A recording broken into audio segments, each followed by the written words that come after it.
Welcome to the Top 10 Garden Show with Ken Lain. Listen to Ken's tips, tricks, and garden shortcuts guaranteed to make your gardens more beautiful than ever this year. Now, welcome your host, Ken Lain. We have had an invasion of javelina show up at the Lain Casa. So they come in, they rummage through. It seems like they're on a circuit. They just kind of roam around the neighborhood. There's a herd of, I don't know how big. I stumble across them at night, kind of going, oh my gosh, give them space. I've had them chase me before. We spooked each other, big boar, and he kind of charged. I don't think he could see me, he could smell me. Maybe he kind of rustled up and charged at me, and I kind of ran like a little girl. Gave him respect, go for it. But they're in eating fruits, bird seed. They're looking for easy sources. They're omnivores. They go after whatever's easiest. And if something runs out, they go, well, let's switch gears. We'll go over here. The problem is they're pickery, so they've got like a snout, like a pig. So they root up the soil like a rototiller. They kind of root things up. They're looking for bulbs. I love tulips. If you're planting tulips this fall, don't put them where the pigs can get them. They'll eat every single one. They're like candy to them, like a huge Snickers bar. They'll just dig up the entire garden until they get every single one of them. And so you want to plant those back where it's fenced in. They don't like daffodils. You can plant those, or narcissus. They're okay. They're poisonous, so they're not going to eat those. But most bulbs, they're gonna go after. All of your vegetable gardens are going to go after. And so there's certain plants. So in my front yard, I plant things that are kind of javelina proof. The backyard I've got fenced, and so there I can plant whatever I want. It's like a free for all. And we've got the fences there not to keep the javelina out, but to keep the dogs in. And so but they'll test, they'll push gates to see if it'll open.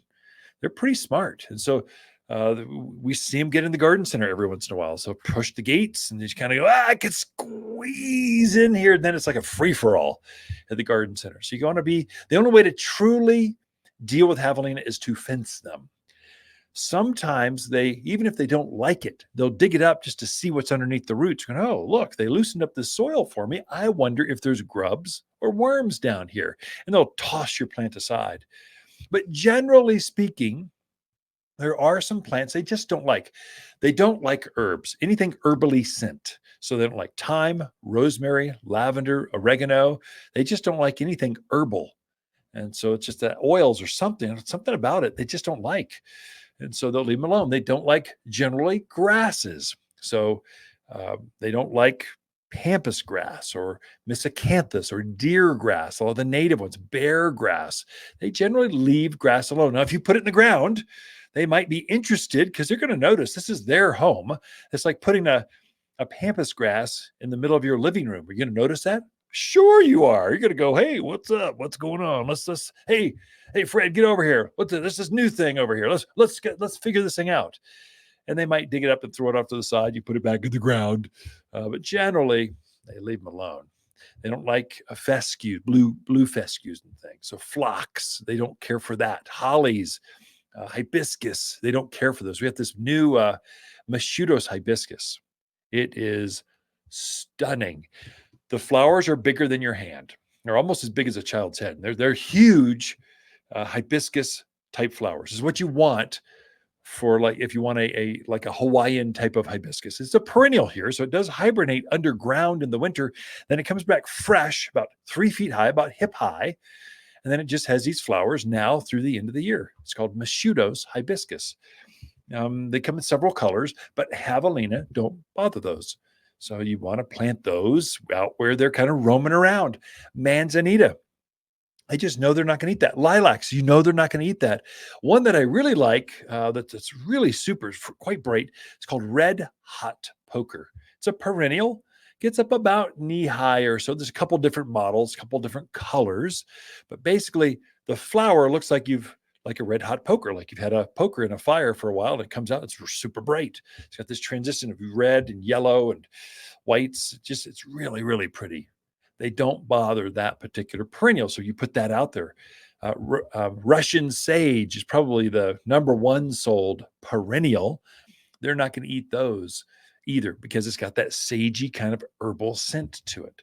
So you want to be real strategic. If you've got heavy pressure of javelina or rabbits or whatever in your yard, you want to figure out what those plants they won't bother, and then you got to commit more to those. You can't have a cottage garden of a lot of everything. You got to have a few things. So there's 20 things you can plant, and here they are. You got to commit more, so bigger blocks of those down the driveway, so they aren't going to bother those.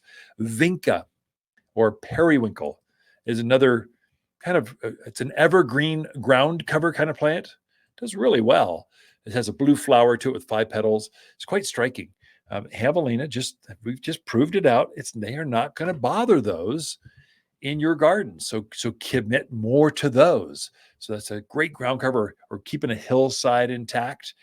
I don't know how to help you. I've got a list here at the garden center, or if you go to our website, watersgardencenter.com, just type in javelina at the top, the list, the information will come. But if you really want to find a good list, go to watersgardencenter.com.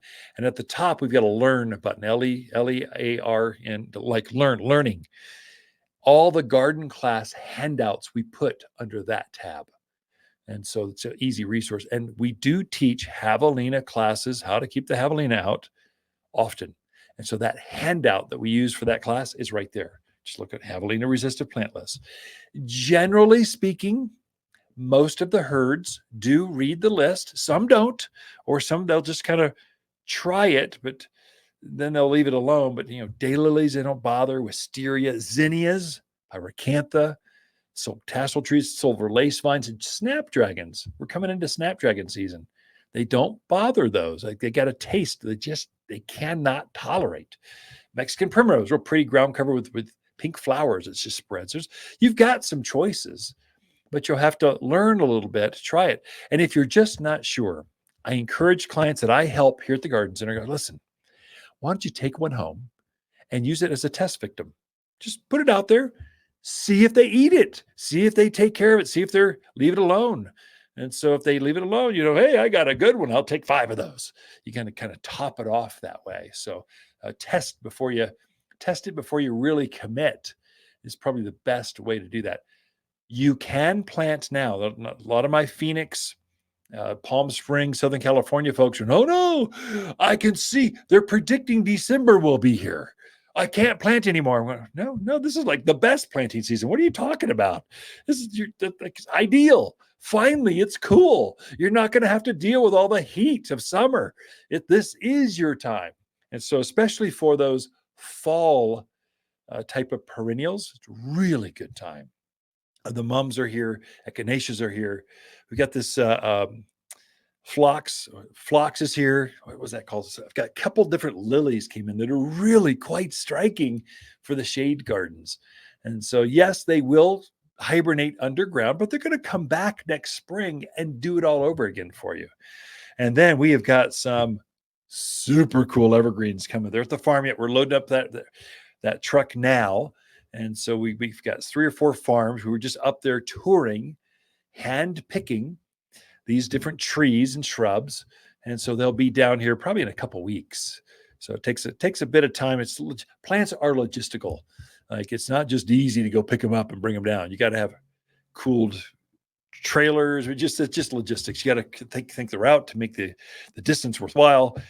But I know who grows the best evergreens. I know who grows the best shrubs, the best mums, the best. And we're pulling for those farms. And so it's okay to plant now. You'll need to water. You'll need to treat it like it was still summer, but you're not doing that very often. A couple times a week for a new tree, that's more than enough. Flowers, maybe it's every other week, every other day, not week. Flowers need more water every other day or so. It's probably about right. And so you got plenty of things going on. The garden center's like glowing. The flowers are so pretty right now.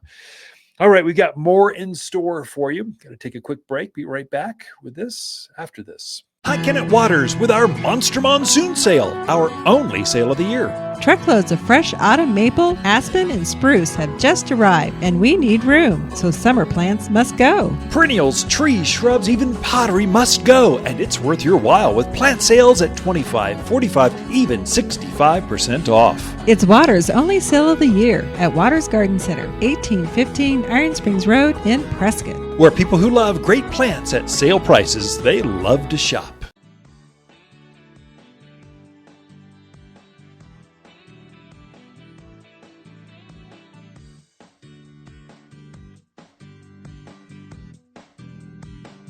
You're listening to garden expert Ken Lain. He can be found throughout the week at Water's Garden Center in Prescott. Thanks for tuning in to the Top 10 Garden Show.